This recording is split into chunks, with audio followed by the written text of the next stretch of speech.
Fala, pipocrentes! Bem-vindos a mais um vídeo. Hoje estamos com um convidado especial aqui no lugar da Aline, nosso querido Alex, para falarmos de missões nacionais e também de Setembro Amarelo, gente. Mesmo a gente estando em outubro, né, a gente resolveu isso aí. estender um pouquinho mais e falar de saúde mental aqui.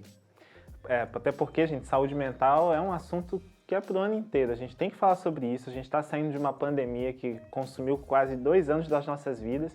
E quem não teve seus surtos, né, Felipe? Quem não teve seus momentos de crise? Vocês viram alguns dos meus surtos aqui, inclusive, nos no ar, né? Então, os meus foram, né, no meu quarto, lá tranquilo. Por enquanto, agora que eu tô aqui, né, vai que acontece alguma coisa. Mas a gente tem que falar de Setembro Amarelo, de prevenção à depressão, ao suicídio, o ano inteiro, pessoal. Então se prepare que hoje a gente trouxe 2 filmes muito legais, filmes nacionais, que vão discorrer sobre esse tema. Um deles é O Vendedor de Sonhos e o outro é... Nise, O Coração da Loucura, que é baseado em fatos reais, e O Vendedor de Sonhos, baseado num livro do Augusto Cury. Super vendido, super best-seller. Então, sem mais delongas, né, Felipe? Vamos pro vídeo.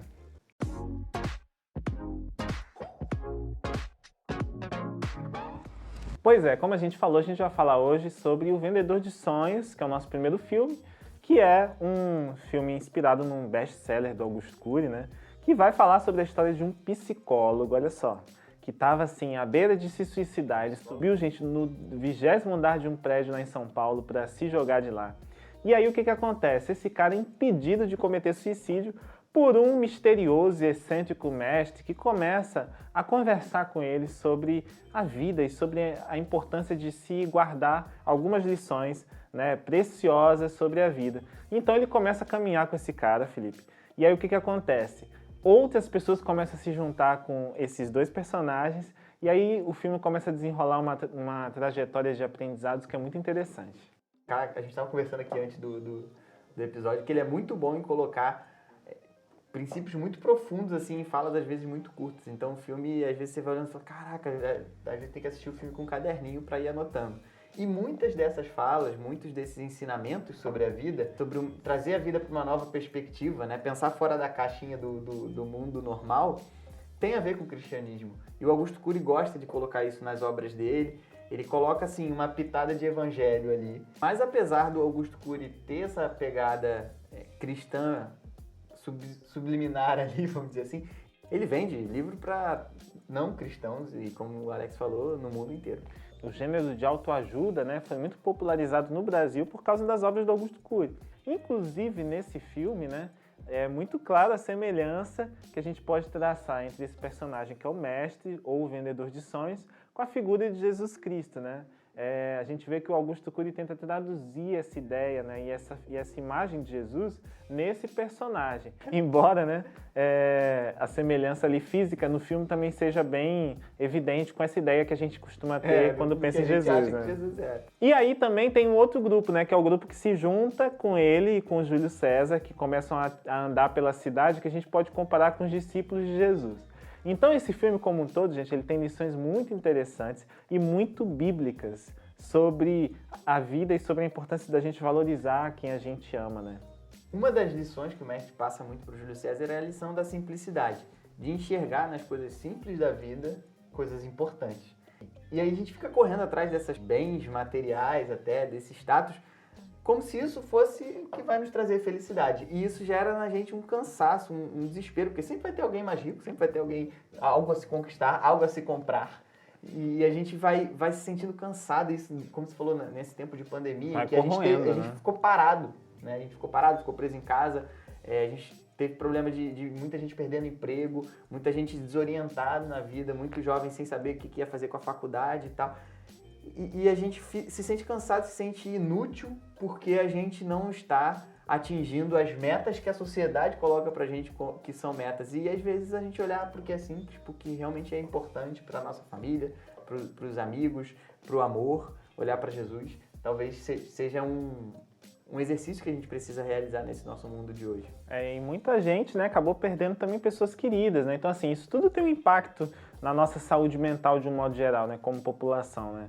Não dá pra gente pensar que a gente vai sair desse período de pandemia, né, como se fôssemos os mesmos. Então, o filme ele acaba falando um pouco dessas crises que a gente tem ao longo da nossa existência que são muito importantes de serem levadas em conta, né?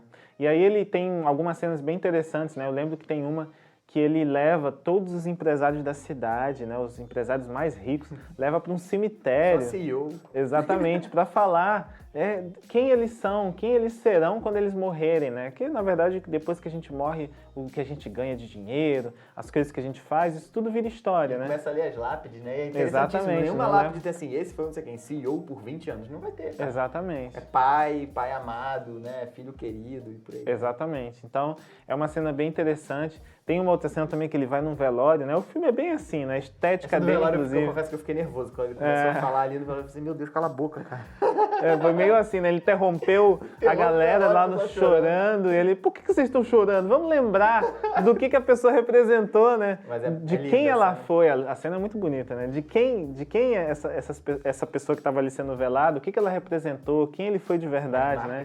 E aí as pessoas começam a falar, ele foi isso, ele foi aquilo, né? E só coisas boas também. Então, é muito bacana essa reflexão que o filme propõe sobre quem a gente vai ser até que a gente morra, né? Porque, na verdade, depois que a gente morrer não vai adiantar nada se a gente não tiver feito a nossa vida valer a pena. E é uma mudança de visão, né? Como se colocasse uma lente diferente sobre as coisas da vida. E essa lição, ela ainda dá para se desdobrar um pouco mais pra gente, que entende que a morte não é o fim.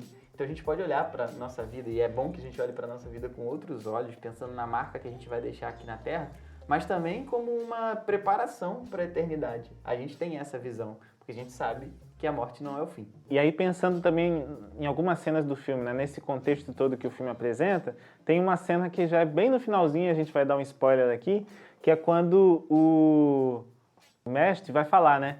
Nós traímos nossos sonhos, nossas férias, nossos fins de semana com a família e principalmente... Quem não ficou se sentindo mal vendo essa cena?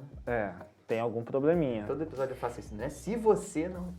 Mas cara, essa cena foi muito forte, assim, né? Caraca, será que eu tô fazendo isso? Eu tô. E aí ele fala, sério? Então tá na hora de mudar agora. Talvez. Esse vídeo é pra você, Felipe. Acho que eu já alguns finais de semana já perdi. Eu também. Quem nunca? Quem nunca, né? A gente que gosta muito de, enfim, trabalhar, essas coisas consomem muito nosso tempo. Gostar muito de trabalhar é outra história. Mas ter que trabalhar, né? A verdade é essa, a gente tem que trabalhar muito. Mas no meu caso, eu confesso que eu gosto muito de trabalhar mesmo. E aí, muitas vezes, acabo mergulhando naquilo e me jogo. Então, assim, o filme vai falar disso. E aí o mestre vai falar, né, que a gente trai nossos fins de semana, trai as nossas férias e trai o principal, que são as coisas mais importantes e as pessoas mais importantes da nossa vida, por causa de vaidade, por causa de coisas que não fazem sentido, né? E aí o que é interessante? Que ele reúne e vai reunindo ao longo do filme várias pessoas com vários problemas que cada um do seu jeitinho, a seu modo, vai sendo tratado ali pelo mestre, né? Então tem um ladrão, tem o alcoólatra, tem, assim, uma gama de personagens... O próprio psicólogo, que é um suicídio. O próprio psicólogo, né, que é um suicídio em potencial, né? Que não foi um bom pai. Exatamente. Então, assim, todos eles têm falhas de caráter, têm problemas. E isso fica muito latente no filme para mostrar o quê? Para mostrar que, na verdade, a nossa forma de viver moderna está nos adoecendo, né? Então, esses problemas, na verdade, eles são um reflexo daquilo que a gente está construindo como sociedade, que acaba nos fazendo mal, que acaba nos prejudicando, né? Seja o uso abusivo de drogas, seja a depressão, seja a ansiedade. E é importante a gente olhar para si e entender como a gente está recebendo isso que vem lá de fora, né? Como eu estou me colocando frente a esses anseios que a sociedade joga sobre mim. Será que a gente está buscando demais esse status que o dinheiro dá, esse prazer, essa felicidade que é comprada? A Bíblia diz que, Jesus disse, né, que a gente não deveria se preocupar tanto assim com o futuro. Então, talvez a gente não devesse vender nossos finais de semana para ter mais um pouquinho de dinheiro para poder comprar aquilo ou poder tirar aquelas férias, né, no exterior. Então, talvez a gente precise olhar para qual é o sentido de tudo isso. Exatamente, porque, como vai dizer Eclesiastes, né, correr atrás do vento. No fim das contas, a gente percebe que é tudo correr atrás do vento.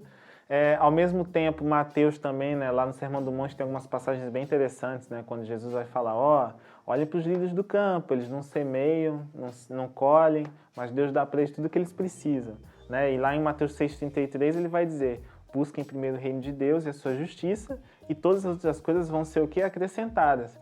Só que a verdade é que a gente tem dificuldade, né, de acreditar nisso, de achar que Jesus vai nos sustentar, ou que as coisas vão acontecer assim como se fosse um passe de Talvez mágica. porque a gente pense no que é nos sustentar, no que é ser como uma ave no céu, como lírio do campo, de forma errada. Exatamente. Talvez tenha isso. E é interessante também pensar nesses personagens que você falou que procuram ali ou no roubo, ou na droga, ou em acabar com a própria vida, uma solução para os seus próprios problemas, para a sua dificuldade em encontrar a felicidade, para ter a felicidade que a sociedade diz que é felicidade. E a gente olhar pra gente e entender, cara, qual é a minha droga? O que é que eu tô fazendo, que eu tô buscando felicidade ali, mas não tá me encontrando? E aí, cara, eu tava lendo outro dia uma reportagem sobre como o celular, por exemplo, pode ter um efeito no nosso cérebro muito parecido com uma droga. E aí, será que a gente não tá dependendo daquilo ali pra nossa felicidade, pra aquele momentinho que a gente vai ver um monte de coisa legal? Ou as curtidas que a gente ganha no Instagram, né? Quem que não gosta de ganhar umas curtidas no Instagram, postar aquela foto maneira, ver a galera comentando? Então, isso tudo pode ser um escape também para algum problema, para algum desvio, alguma coisa que está te perturbando ou que está nos perturbando, né, mentalmente falando, e a gente vai lá e descarrega na rede social. Então é muito importante esse alerta também, né? Esse descarregar também, de tipo assim, cara, vou falar o que eu penso e tal, não sei o que, a gente só quer falar. Exatamente. Nunca quer contemplar, como Jesus falou, olhar os lírios do campo, olhar as aves do céu. Talvez isso seja necessário pra gente crescer mais como ser humano. Exatamente. Aliás, eu falei errado essa parte, né? Porque o lírio do campo eu falei como se fosse ave do céu. O lírio não planta nem colhe porque ele é uma planta. Eu falei errado. Me desculpa, eu confundi as coisas. Você me perdoa, tá bom? Mas na verdade, o lírio, ele vai falar que nem Salomão, como em toda a sua glória, se vestiu como um deles. Os lírios belíssimos não fazem nada para aquilo. As aves não plantam nem colhem. Ó, uma errata, então. As aves não plantam nem colhem e Deus dá tudo que elas precisam. Os lírios também não plantam nem colhem, mas Deus dá luz. Você falou do buscar primeiro as coisas de Deus. É interessante, porque a gente fala assim, tá falando, cara, a gente já faz muita coisa, a gente tá cansado e tal. Aí, pô, chega você que fica falando pra buscar as coisas de Deus. Vai mais na igreja, trabalha, grava o Pipocrente, não sei o quê. Mas não é isso que a gente tá querendo dizer com buscar as coisas de Exatamente. Deus. Quando a gente busca a Deus, né? Buscar as coisas de Deus é buscar a Deus. É isso que a gente tá querendo dizer. E é aí que acontece essa transformação de olhar o mundo com outras lentes. Quando a gente se aproxima de Deus, a gente consegue perceber mais fácil o que realmente importa aqui na Terra. E as outras coisas que não são exatamente a prioridade, elas deixam de ser urgentes, né? A gente começa a olhar tudo com um pouco mais de paciência, com um pouco mais de calma. Então, acho que essa é a grande reflexão que Jesus estava propondo lá atrás e que esse filme traz um pouco também, né? O que é prioridade? O que é mais importante para a gente, né? É viver bons momentos com quem a gente gosta, é descansar, porque Deus descansou quando criou o mundo, né? Chegou lá o 7º dia, ele falou o quê? Tá tudo certo. Vi que era tudo bom, né? E ele vai falar, o texto de Gênesis vai falar muito isso. Então, viu Deus que tudo era muito bom. O que ele foi fazer? Descansar. Então, é bem simples isso, né? Por que nós não vamos descansar também? E quando a gente se aproxima de Deus, além dessa mudança de visual, o que impulsiona essa mudança de visual é a gente entender que Deus está cuidando da gente também. Exatamente. É óbvio, gente, a gente quer deixar isso bem claro, que as questões de saúde mental não são resolvidas só a partir dessa compreensão. Muitas vezes a gente vai precisar de ajuda profissional e a gente aqui tem que ter essa responsabilidade, né, de falar para vocês que nem tudo é uma questão de fé, tá? Que você pode, sim, se você sente essa necessidade de procurar uma ajuda profissional, um aconselhamento, né, com um psicólogo, uma orientação, uma ajuda, isso é muito importante, é muito necessário também. Afinal de contas, Deus também usa os psicólogos. Exatamente. Deus criou a psicologia, tá bom? Então, se você precisar, vai lá. Essa Freud. Isso. Eu mesmo já fiz terapia, quero voltar também, então, tá fazendo até hoje. Não resolveu muita coisa não, né, Felipe? Mas tá no caminho. Imagina se não tivesse fazendo. Então, gente, eu acho que como grande, né, lição desse filme, eu acho que o filme nos leva, né, o Vendedor de Sonhos, a pensar em como que a gente pode olhar as coisas com uma outra perspectiva a partir do nosso relacionamento com Jesus. E aí isso vai nos fazer o quê? Buscar menos coisas e mais momentos. Olhar mais para o próximo e menos para a gente mesmo. Depender mais de Deus nas nossas escolhas, nas nossas decisões e confiar menos na força do nosso braço, né, Felipe? Exatamente. Então, Felipe, você acha que a loucura tem coração? Sei lá. Deve ter, não. Um coração meio... Peguei de surpresa. Pois é, deve ser uma coisa meio descoordenada, né? Mas o nome do nosso filme é esse, né? Nise e o Coração da Loucura. Quando eu vi, eu fiquei pensando assim, gente, mas loucura tem coração? Não, mas quando tu entende a história, tu entende Exatamente, é isso que a gente vai falar. Calma, coração. Ó, Nise e o Coração da Loucura é um filme de 2015 que vai falar sobre a realidade de um centro de psiquiatria que ficava no Engenho de Dentro. É o Pedro II. Fica?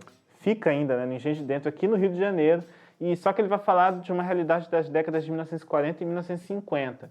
Mas então, o filme vai falar da história da Nise da Silveira, que é uma psiquiatra que marcou, né, e revolucionou a psiquiatria no Brasil. E ela trabalhava lá nesse centro localizado no Engenho de Dentro, aqui no Rio. E é bem tenso, né? Porque os tratamentos psiquiátricos daquela época eram bem diferentes do que a gente tem hoje. E muito por causa da Nise até aqui no Brasil e pessoas como ela. As pessoas até faziam choque elétrico e tal. Então, é bom deixar esse aviso para você que está assistindo. Consulte a classificação indicativa do filme. E também ele tem cenas fortes, então é bom avisar a galera. Mas tem cenas fortes também pro nosso coração no filme. Porque Exatamente. a Nise, ela revoluciona esse tipo de tratamento. Ela começa a olhar as pessoas que tinham essas doenças como pessoas. E ela começa até a chamar eles de clientes, né? E ela começa a colocar a arte na vida deles. E percebe que isso revoluciona o tratamento. Ela começa a perceber as pessoas por trás daqueles doentes, vamos dizer assim. E começa a perceber que, através da arte, eles tentam organizar as memórias, eles tentam organizar as experiências que eles passaram na vida dele. E, assim, é um filme muito, muito profundo. E aí o que aconteceu? A Nise acabou assumindo a ala de terapia ocupacional, que era uma ala negligenciada lá no centro de psiquiatria. E aí os próprios funcionários do hospital começaram a perceber a importância de se tentar outras formas de tratamento, né? Isso foi mudando o coração deles, eles foram aprendendo a valorizar isso tudo, essas novas formas de tratar. E aí entendendo também que os clientes também tinham coração, daí o nome do filme. Exatamente. E aí, gente, até hoje o Centro de Psiquiatria existe, inclusive a partir dele foi criado o Museu do Inconsciente. Ele foi inaugurado em 1952, desde então ele já coleciona mais de 352 mil obras produzidas pelos internos do Pedro II. Muito interessante. E aí o que é bacana, gente, do filme, que fica como grande lição? Nise enxergava cada pessoa como tendo uma história, um coração, uma forma de ver a vida que precisava ser valorizada. E aí ela começa a levar essa percepção dela para o tratamento, né? E aí o que acontece? Ela não vê só aquele ser humano como alguém irrecuperável, mas ela vê que o passado dele vai servir para construir um futuro que seja diferente, que seja melhor e que a pessoa possa, enfim, achar a cura para a sua debilidade. E quantas vezes nós não fazemos isso? Nós não olhamos para alguém e colocamos um rótulo naquela pessoa, assumimos algo sobre ela e a gente não quer ouvir, a gente não quer tentar entender o que vem por trás daquilo ali tudo. E quantas vezes nós não estamos sequer dispostos a ouvir o que o outro tem para falar, a tentar entender o outro e ouvir até pedidos de socorro que existem. Então, se a gente está falando de saúde mental, isso também fica para você ficar alerta aos que estão ao redor de você. A Nise nos ensina a olharmos para o outro e para as mensagens que às vezes estão claras, mas nós não conseguimos ou não queremos entender. E aí a gente entende o quê? Que o amor de Jesus, que foi, né, derramado pelas nossas vidas, ele nos leva também a que a gente se importe com o outro, né? Tem um versículo, inclusive, que vai falar que a gente não pode amar só de palavra, nem de boca, mas a gente tem que amar de verdade. Então, assim, se tiver alguém precisando da gente, precisando de ajuda, perto de nós, a gente precisa estender a mão. Como ser humano que somos, mas também como cristãos, principalmente, né, gente? Que a gente está aqui para ser sal e luz desse mundo, né? Então, você está aí sentado no seu sofá vendo Pipocrente e o mundo lá fora está pegando fogo e você não está nem aí, tem alguma coisa errada. A Nise ensina isso pra gente. Ela arriscou a carreira dela, arriscou o status que ela tinha como psiquiatra, seu emprego, e ajudar significa também sair da nossa zona de conforto. Ou melhor, quase sempre significa isso. Gente, esses dois filmes, eles nos fazem perceber que saúde mental, né, e relembram isso, saúde mental é uma coisa muito séria. A gente está vivendo um tempo em que crianças e adolescentes estão cada vez mais tendo problemas de ansiedade, depressão, e ao mesmo tempo os adultos também, com essa coisa da busca pelas riquezas, pelo sucesso profissional, pessoal, estão desenvolvendo vários transtornos que vão cegando essas pessoas e vão desviando o foco delas daquilo que realmente é importante, né, Felipe? Então, assim, esses dois filmes, eles trazem uma mensagem de alerta pra gente sobre o que a gente está fazendo e também nos levam a pensar que a gente precisa olhar o outro com mais empatia, amor, respeito, para que a gente consiga quebrar esse problema hoje de viver exclusivamente para nós mesmos, mas ao mesmo tempo viver uma vida sem sentido. Eu acho que o grande alerta que esses dois filmes nos trazem é isso. A gente precisa reconstruir a nossa sociedade e a base dessa reconstrução precisa ser o amor. Porque quando a gente tem amor, a gente consegue olhar para o outro com outros olhos, a gente consegue ter empatia, a gente consegue ouvir mais, a gente consegue querer se impor menos e a gente consegue ser mais sensível a tudo que está acontecendo ao nosso redor. E a gente pode construir, então, essa comunidade, essa sociedade que é uma comunidade verdadeira. Essa sociedade que é baseada na compaixão, baseada no compartilhar e não mais baseada na competição, baseada em quem vai ser o melhor, baseada no que eu tenho e não no que eu sou. Porque quando eu me baseio no que eu sou, eu preciso ser melhor para você, que é meu amigo, que é meu próximo, que está aqui perto. E aí a gente tem uma sociedade em que a gente se apoia, a gente para de se massacrar e passa a se apoiar. Tudo isso é muito louco, né? É ir na contramão do que o mundo está falando por aí. E aí, por isso também a gente tem que buscar, gente, essa metanoia que vem de Cristo, essa mudança de mente. Porque é ela que vai nos permitir viver em prol de pessoas e não de coisas, né? Acho que essa é a grande mensagem. Também, né? Exatamente, não de nós mesmos, né? Mas viver em função do próximo, de como a gente pode ser útil para o outro. E assim, é importante também deixar para vocês essa mensagem de que a gente não está sozinho nas nossas batalhas, gente. Todos nós temos momentos de ansiedade, talvez temos momentos depressivos, momentos de tristeza. Isso é normal. Mas olha só, Jesus está com a gente nesse barco. Né? Mas tem sido natural. Nesses últimos tempos, né, que a gente tem vivido, é uma coisa que acaba fazendo parte da nossa vida. É uma epidemia. Com certeza. E aí, como é que a gente enfrenta isso? É com Jesus. Então, assim, a gente não pode, gente, perder isso de vista. Jesus está no nosso barco, Jesus está com a gente. Não importa os momentos que a gente passe, por mais difíceis que sejam, a gente tem do nosso lado um amigo, alguém que vai nos ajudar a atravessar qualquer circunstância difícil e, mais do que isso, a vencer. Porque Jesus nos fez, né, e nos faz mais do que vencedores, inclusive nesses aspectos. Jesus deixa a gente aqui nesse mundo, né? Ele nos usa para que a gente possa ser a mão dele, para que a gente possa acolher, para que a gente possa alcançar as pessoas que estão precisando.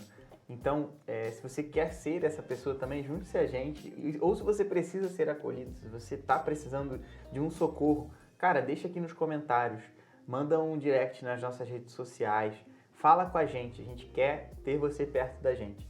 E se você está distante da gente, já esteve aqui perto também, esse chamado fica para você também. É muito mais fácil a gente passar por esses vales escuros da vida quando a gente está junto. E às vezes o meu amigo aqui do lado está passando por um outro vale escuro, mas a gente está junto, a gente se ajuda e fica mais fácil de fazer isso. É interessante como Deus usa a igreja como se fosse a família dele aqui na Terra, para nos dar esse suporte que ele prometeu também. É isso aí, galera. Então, esse foi o nosso episódio. Filipão, obrigado pela oportunidade de estar aqui com vocês. Toca aqui. E a gente se fala, pessoal. Beijo para todos vocês. Curtam, compartilhem o vídeo, se inscrevam no canal, é muito importante pra gente, por causa do algoritmo. Então é importante para impulsionar esse conteúdo que vocês curtam esse vídeo, compartilhem e se inscrevam no nosso canal, ativem o sininho para saber quando a gente vai postar novos vídeos. E assim a gente encerra esse mês passado, né? Foi o mês de setembro e já está em outubro. Mas assim a gente encerra esse setembro amarelo, que foi o mês pra gente falar de saúde mental. De missões nacionais. E até por isso a gente escolheu 2 filmes nacionais, não sei se vocês perceberam. E aí comentem aí se vocês gostaram. Não percebeu? Se mais filmes nacionais. Fica a dica aí, né? Só? Se não percebeu, agora a gente já falou. Valeu, gente. Até a próxima. Valeu, tchau, tchau. E o filme vai falar, gente, da de história... Glória Pires. Esposa do Tony Ramos, aquele cabeludo. Se eu fosse você, né? No caso aqui, se a fala fosse sua, né? Foi isso. A gente finge que não riu, porque aí só vai pros pós-créditos, entendeu? É isso aí. Aí agora a gente volta a sério. Muita felicidade dos anos.